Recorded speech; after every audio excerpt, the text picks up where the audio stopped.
Entonces, la idea de hoy es ver un poco lo que es la potencia en circuitos AC o lo mismo, en respuesta senoidal permanente. La idea es que pues, la potencia, pues tal cual como lo definimos en circuitos DC, sigue siendo el producto B por I. Sin embargo, no es la única expresión para la potencia en circuitos AC. Entonces, vamos a irlas enumerando poco a poco y avanzando un poco en los términos de potencia, ya que existen varios. Potencia instantánea, entonces le vamos a llamar el producto B por I, que es el que ya conocíamos. Entonces recibe el nombre de potencia instantánea. Significa que yo puedo conocer en cualquier instante de tiempo el valor de la potencia. Claro, es que como el voltaje en un elemento y la corriente que se produce en ese elemento son ondas senoidales, entonces, claro, la potencia es también una onda senoidal. Bien, entonces depende del tiempo, entonces es una función del tiempo. Por lo tanto, entonces, este producto pues es otra función del tiempo y podemos saber, dependiendo del valor del tiempo, el valor de la potencia. Entonces también podemos sacar las gráficas y todo eso en el dominio del tiempo. Recuerden que cumplimos siempre convención pasiva de los signos. Entonces, digamos, todo eso se mantiene igual, solo que con ondas senoidales. Luego pasamos a otro término que es la potencia promedio. La potencia promedio, pues tal cual como lo dice el nombre, es el promedio de la potencia instantánea.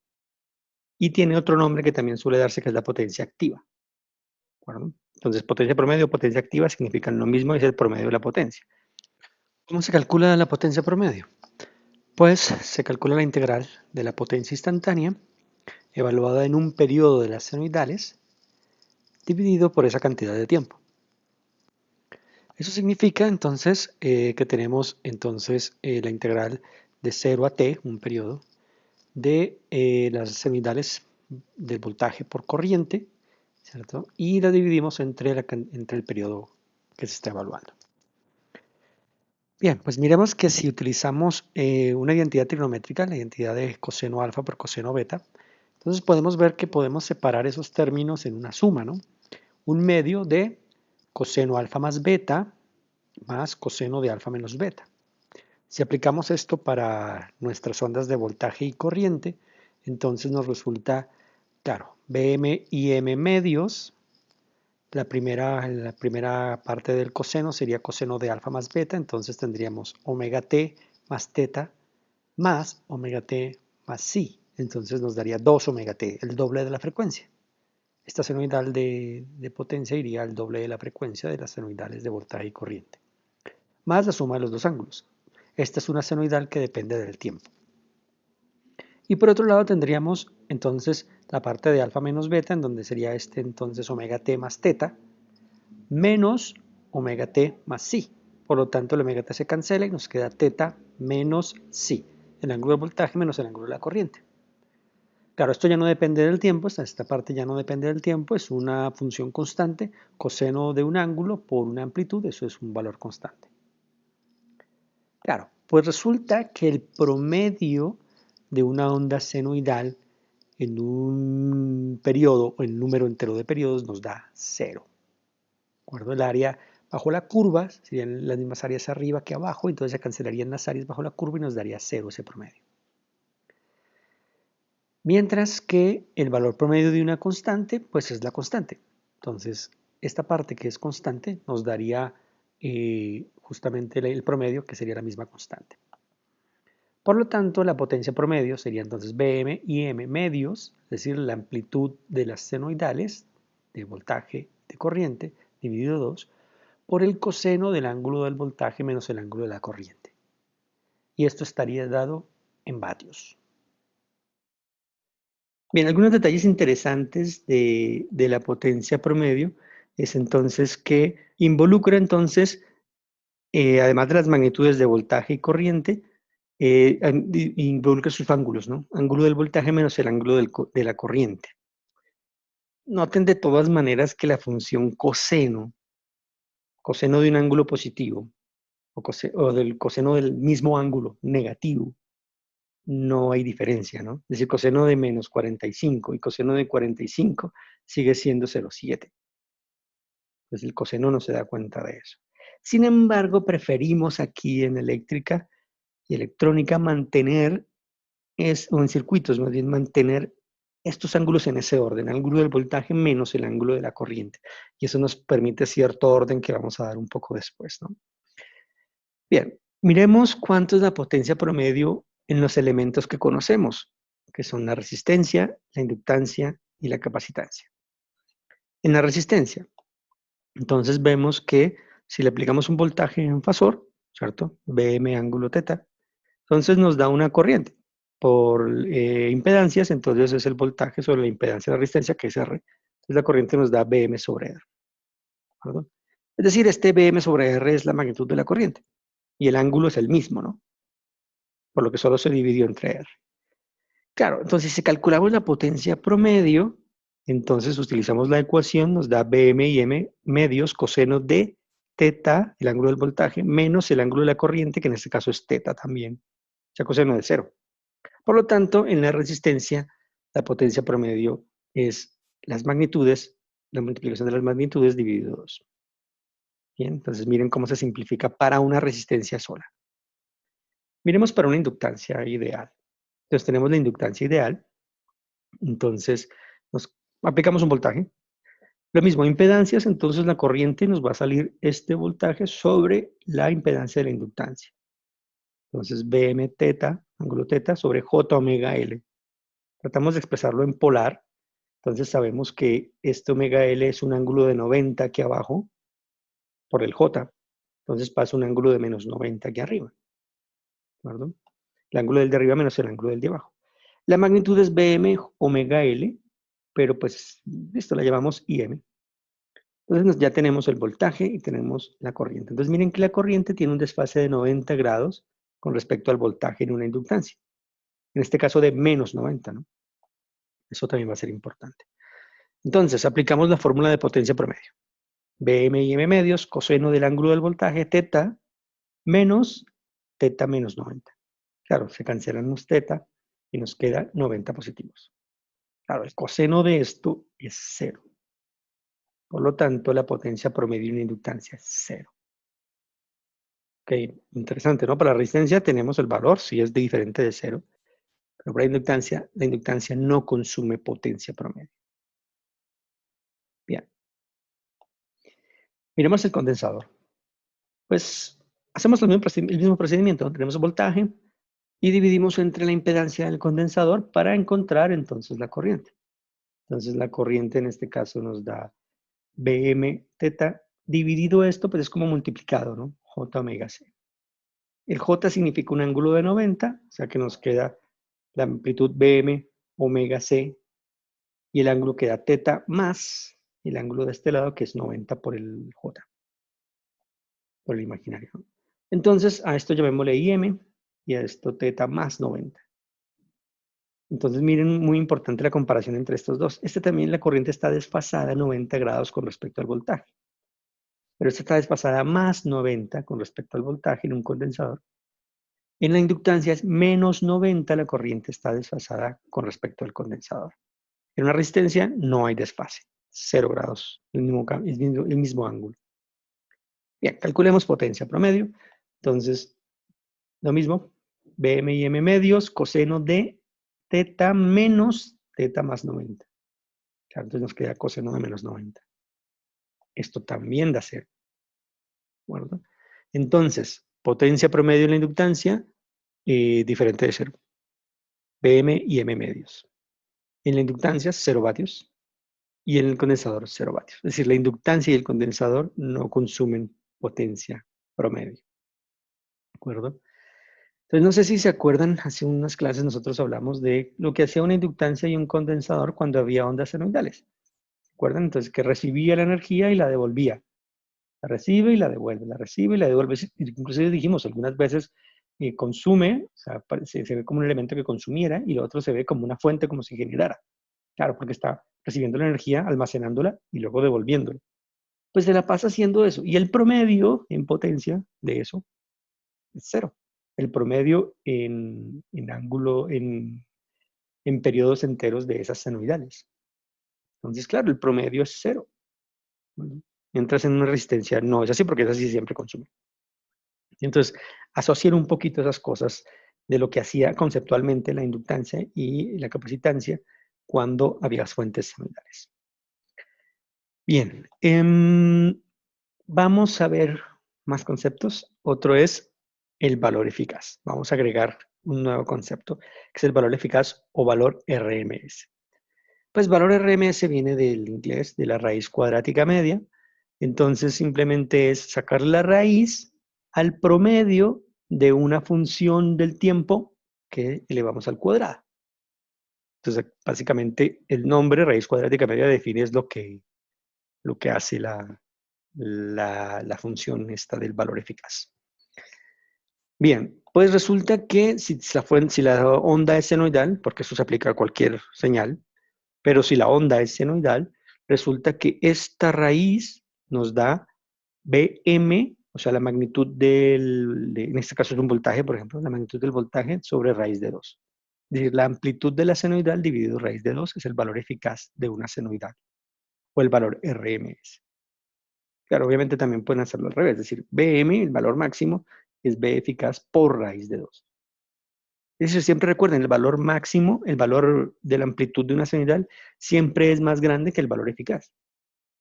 O de la manera contraria, el valor eficaz siempre es más pequeño que la amplitud de la senoidal. ¿Bien? Obviamente eso se repite para la corriente, ¿no? Es tal cual.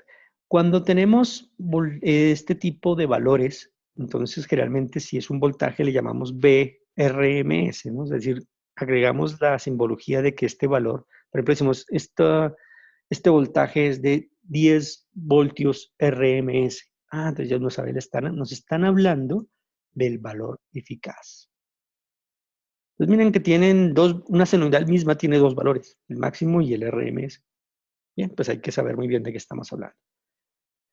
Cuando usan un multímetro para medir ondas senoidales, entonces eso está calibrado para que dé los valores RMS.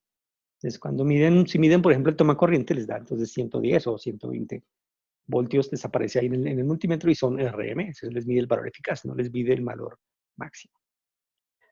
Bueno, ¿cómo queda la potencia si lo que usamos no son los valores máximos, sino los valores RMS? Entonces, bueno, convención pasiva de los signos, lo mismo de antes. Y entonces tenemos nuestra ecuación. Esta es la ecuación de la potencia promedio.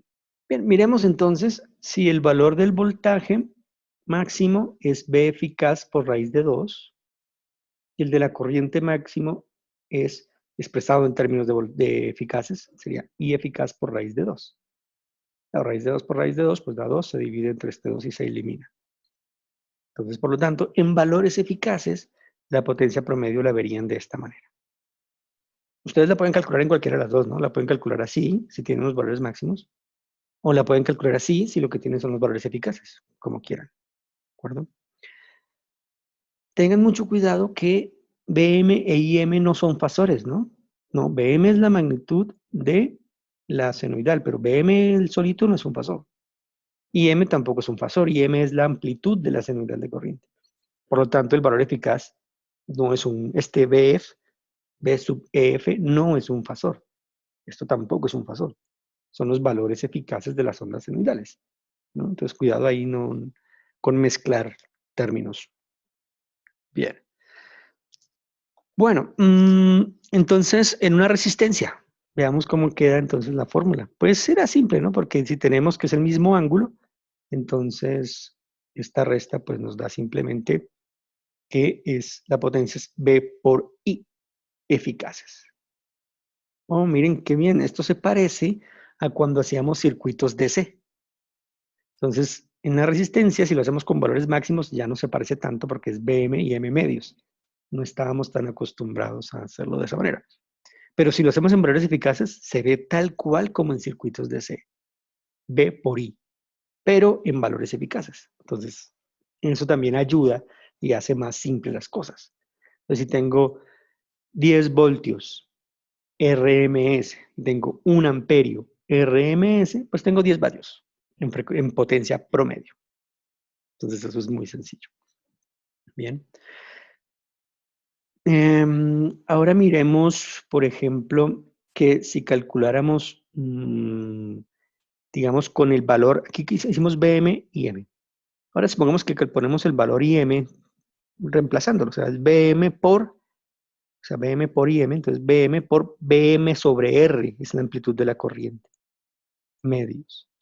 Entonces eso nos daría, lo pasamos a valores eficaces, BM, pues lo mismo, B eficaz por raíz de 2, BM de aquí, B eficaz por raíz de 2 sobre R, dividido 2.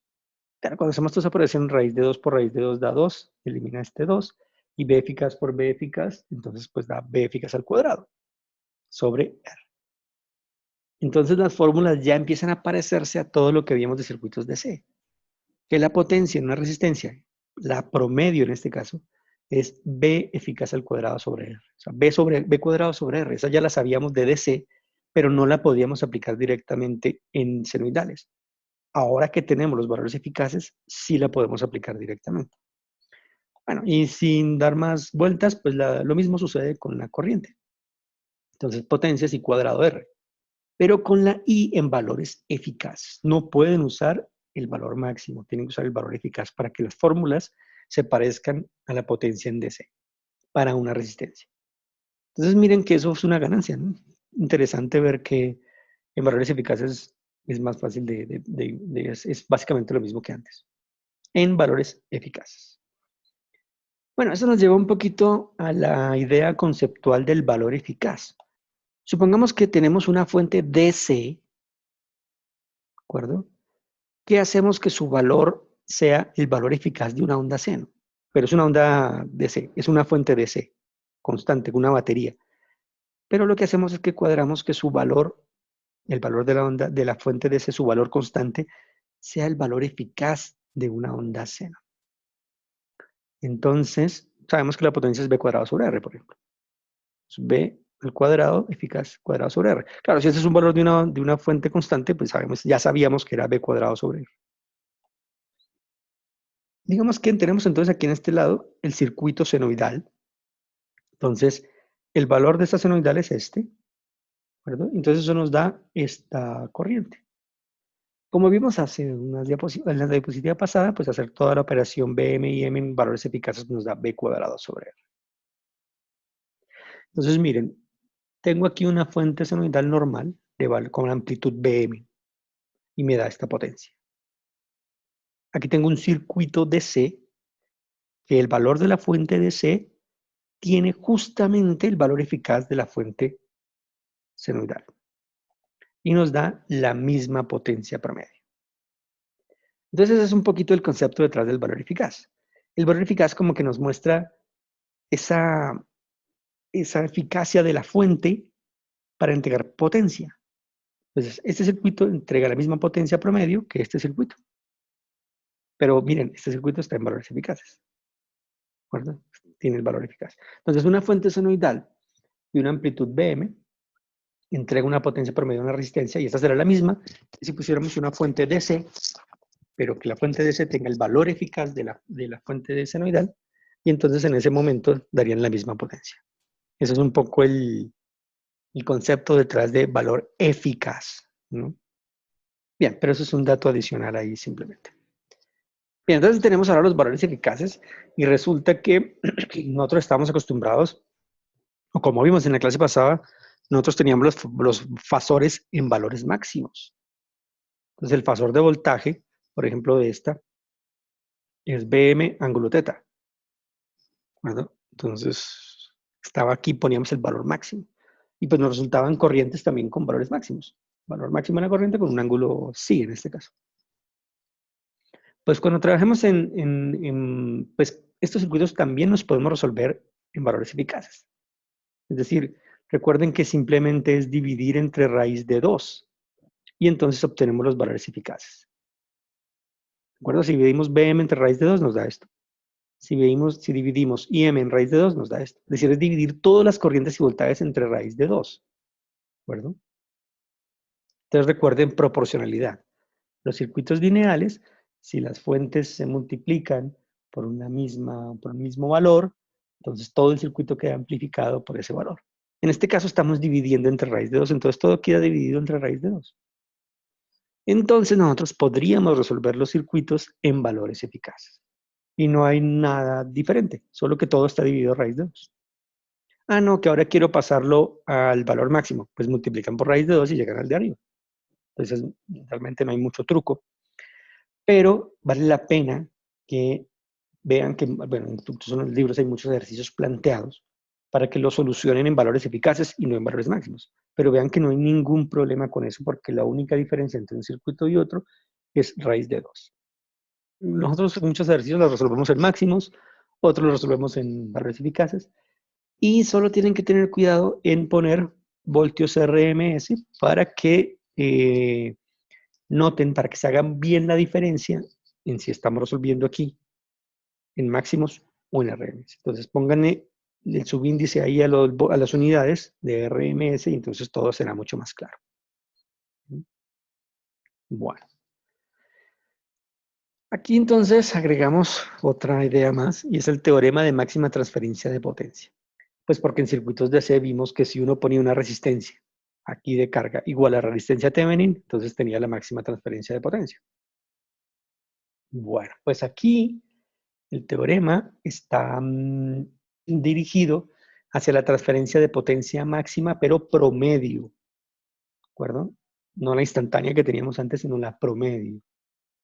Entonces, el teorema dice que el circuito que está aquí, con esta fuente en serie, esa fuente de voltaje en serie con esta impedancia, entregará su máxima potencia promedio, cuidado con eso, promedio, cuando en sus terminales se conecta una impedancia que es el complejo conjugado de la impedancia Thevenin. ¿De acuerdo? Eso es el teorema de máxima transferencia de potencia. Promedio. ¿Cómo es eso del conjugado? Bueno, supongamos que la impedancia Thevenin les dio un real más un imaginario. Pues recuerden que el real es una resistencia y el imaginario es reactancia. Si es positiva es reactancia inductiva. Si X es negativa es reactancia capacitiva. Bueno, pero resistencia más reactancia. Pues el complejo conjugado pues sería simplemente cambiarle el signo acá, ¿no? Entonces aquí tienen R más JX, aquí tienen R menos JX. Ese es el complejo conjugado. Bien. En ese momento transfieren la máxima potencia promedio de un lado al otro. ¿Y por qué no decíamos esto en DC? Bueno, es que en DC miren que no hay más términos de potencia. B por I es constante y el promedio de B por I es constante. Es decir, la potencia promedio y la potencia instantánea en circuitos DC es la misma. No hay, ¿para qué llamarla diferente si es la misma? Bien. Bueno, y aquí ya se las pueden arreglar un poco para calcular la potencia. Noten, por ejemplo, que las impedancias en serie se pueden sumar, ¿no? Miren, esta se puede sumar con esta porque están en serie. Pero noten que si la suman, miren, aquí tienen JX y aquí tienen menos JX, es decir, desaparece la parte reactiva, ¿de acuerdo? Entonces es como si eliminaran la parte, si había aquí una inductancia, la eliminan con un condensador, si había un condensador, la eliminan con una inductancia, es decir, le eliminan esa reactancia, entonces ya no estaría. Ah, claro, entonces sería un VTH, una fuente de voltaje, conectada a una resistencia que vale 2R, ¿no? Porque esto ya no estaría. Con eso aprovecharíamos para calcular la potencia máxima. Entonces tendríamos nuestro fasor de la fuente Thevenin, sería entonces una amplitud y un ángulo. Y podríamos calcular, por ejemplo, la corriente del circuito, en donde tendríamos entonces que sería este fasor de voltaje dividido 2R, ya que la reactancia se cancela. Entonces tendríamos este fasor de corriente. Y podríamos calcular únicamente el voltaje sobre la resistencia. Ya que precisamente la reactancia se cancela y además que la potencia promedio solo se consume en las resistencias. Podríamos entonces hacer un divisor de voltaje como tenemos R aquí y R aquí, las dos iguales. Entonces sería el fasor de voltaje Thevenin dividido 2. Con esto entonces podemos calcular la potencia máxima, sería Bm y M medios, con la amplitud del voltaje Bm como esta, la amplitud de la corriente Im como esta y dividirlo entre 2. Eso nos da pues entonces esta potencia máxima. Si lo hacemos desde el Norton, bueno, es algo bastante similar y pues no debería haber ningún problema en calcular la potencia máxima. Por último, destacar que es muy interesante que en el teorema de máxima transferencia de potencia se utilice justamente una impedancia de carga que cancela la reactancia de la impedancia de Thevenin.